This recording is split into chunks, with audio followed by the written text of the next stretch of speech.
This is the Giraffes Don't Eat Steak podcast, a show that brings you marketing stories, tips, hints, and much more. A treat for those who want to succeed in business or marketers who just want to learn. Hello, Alec. Hello, how are you doing? I'm good. How are you doing? Good, thank you. Woke up to a nice surprise of lots of bird poop in the house. Bird poop? How does that happen? Well, normally we feed the birds on the balcony, but we take it out at night because in the morning they come and then they start eating, and we leave the all of the doors open so that the air can come through at night. And they obviously arrived before dawn, sort of 5 o'clock or something. Ate the lovely banana, which is a lovely banana, but then they kindly left all of their poop throughout the house, even into the bedroom, onto the bed as well. So where were you? Were you out partying or were you sleeping? Sleeping. And you didn't hear all these birds fly through your house? No, didn't hear a thing. So I can imagine they're having a little bird party at the bottom, at the foot of my bed, just singing around, chirping, whilst pooping as well, not cleaning up after themselves. And the poop is very banana-esque. It's very yellowy, sticky, smelly of banana. So it's a you must live in a safe neighborhood because if you sleep like the dead, if someone broke it, you wouldn't hear them either then. No, probably not. No, probably not. It's probably a good thing because then I don't have to wake up and be scared there's someone in my house. I'd rather they just come in, do their Take it, business. take your stuff and leave. Yeah, take my stuff and leave, and I'll wake up and say, "Oh, what a lovely sleep. Where's the sofa? Where's the TV?" Instead of waking up and there's an intruder in my house, and that'll be really scary. I'd rather just sleep through it. Okay, well, good to know. Good to know. If I need to go to a life of crime, I it's good to know that you'll sleep through it. It's fine. I can help myself. So, what I thought we could chat about today, Alex, is the part of marketing that a lot of people forget, I think, which is internal communication, right? So what do you need to share with your staff?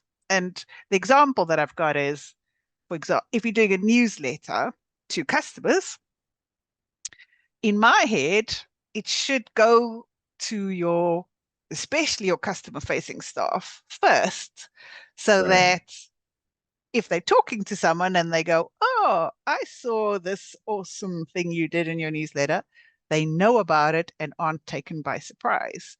But it's interesting. It seems like not everyone feels that that's important. What's your I view? mean, I mean, that makes a lot of sense to me. Just trying to think of an example, but if you're sending something out to clients and then those clients are speaking to other people in your business and those people in your business have no idea what you sent to them, and if the customer starts talking about that, they're going to be caught surprised, unaware, and not know about this piece of communication they've had and will not have the right tools, i.e., the understanding of what the message was in order to respond properly. And maybe the customer was unhappy with something, maybe the customer was happy with something and they want further details. And if your staff are just completely stuck in the mud, like, what? It doesn't look good. It Yeah. doesn't look good at all. And worst case scenario, I've had is where the client actually then thought it was spam or a hacker or it was something else. Mhm.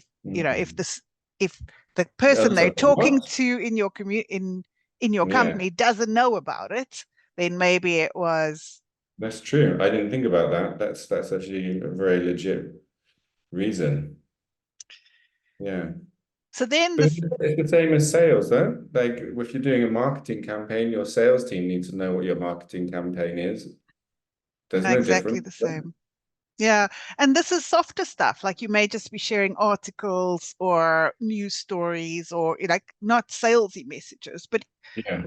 even that, your team needs to know that this is the topic, cyber, if you're sharing cyber stuff, tell people. Yeah. So then we get down to how. How? That's the big How? So, emails are so overdone. I think I have shared this a few times that I've got a lot in the thousands of unread emails in myself, which I need to solve. But I think we're all inundated with emails. So I know that's an easy way that people share. But if you're sending a weekly newsletter and you're forwarding this to your staff weekly, guess what? They're going to stop looking at it and stop reading it, Yeah, right? exactly. What else have you used to communicate internally? Well, I've used on a few occasions an intranet, Okay. and it can kind of look a bit different depending on what it is and what system you have. But often it can be quite a good way to send notifications, pop-ups, especially depends on the type of business. Because I know that we worked in a business once where when you log onto your web page, it's the page that loads. So Yeah, you're the already, first one. yeah, you're already there on the internet, and it pops up with a like a pop-up window on the home page of that if there's something that you want to update with the person. Another which is a very good way. In fact, the internet is a good way of using internal communication, and it's also secure if you have any sort of private sort of confidential information that you want to send on the internet instead of sending it by email, for example. But we also use internal communication tools like Slack is also a great one, Okay.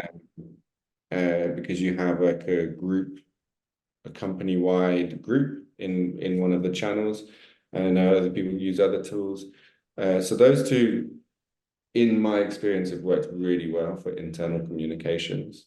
The Slack one is easy to do because anyone can just log in and create an account. An intranet can be a bit more tricky because it's basically like building a new website.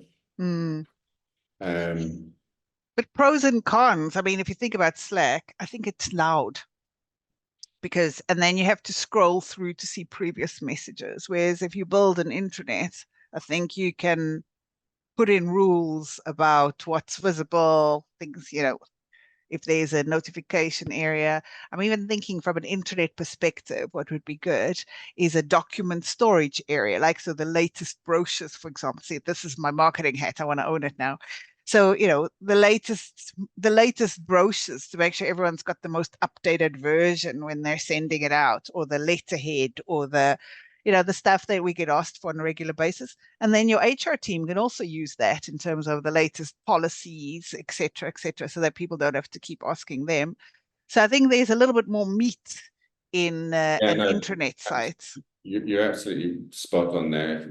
If we were just talking about uh, communication around one particular Mm, communication, one off in Slack could work well, but you're right, absolutely right. There's a lot of assets within the business, especially from a marketing point of view, that we're always being asked for and always seeing people using the old wrong versions. one. Yeah. Exactly the wrong Uh, one, right? Like, yeah, so it's a good way to ensure that the rest of the staff in the company are using the correct ones, and you're kind of in control of that because you can be the one who is maintaining that site and maintaining all of the updates in that. And if they don't use it, then you're like, I tried. no. And so, yeah, so other than the comms, which we need to solve, because I think it's still important, but then there's a way to add more value to that. And document control is such an important one. I mean, how many times have we done an address change or a logo change and you just have people having the wrong stuff for ages and ages, right? Yeah, and presentations. Uh, Presentation formats. Presentation one is probably especially if you work in a business where there's a lot of pitches that you do, if you're Yeah. doing a lot of pitches. And to be honest, a lot of the teams that are working doing the pitches don't have that much time, because they're constantly creating new pitches and speaking to new clients. So I'm just being nice to them now. But you can understand why they just grab whatever they can and work it. But Yeah, if you create a the right library, right? templates, the right libraries, and have it in a place that they can access, then it's very, very helpful. Because I mean, you have things like shared drives, but I don't know about you, but shared drives kind of drive me a bit mad because they're chaotic. Mm, Uh, People save different versions of things and maybe not in the right folder, or they saved a version in their own private folder and then forgot to put it in the shared drive. Blah, blah, blah, blah. There's a lot of mismanagement of drives. or So someone something. or someone copying. I had this the other day. Someone copied private data but saved it in the template. Okay, So then the brilliant. next person who opened the template got a lot more than they bargained for, right? Yeah, Like, don't use it. yeah. So it's another good way of mitigating the risks of people misusing documents, misusing information within the business Mm, through no fault of their own, but just because of time restraints, understanding of what's important, what's not important. mm. Um, you can't be expected to know everything. As let's just use the same example. If you're doing pictures, you can't be, and you're the sales team, you can't expect to know everything that you're doing that's important from a marketing point of view, because maybe you just don't have that necessary understanding of what's important from a marketing point of view. Yeah. And I suppose the other benefit of an intranet would be that you could save, and we had this, and we just did Word files in a shared document, but you could save the most commonly asked questions, like what is our business address? What's our VAT number? So all those things that you don't need every day, but every now Yeah, and again you need it. And then the other thing we did is we did a source document for where the address is in the website, in the so all if it changed, all the places we had to change it. You know, if we had to change the help at email address, where I are see. all the places it is. Hmm. So that's also just a good thing to just save, store, keep on there so that, if you've moved on from the business, whoever comes after you also has all of that in one place.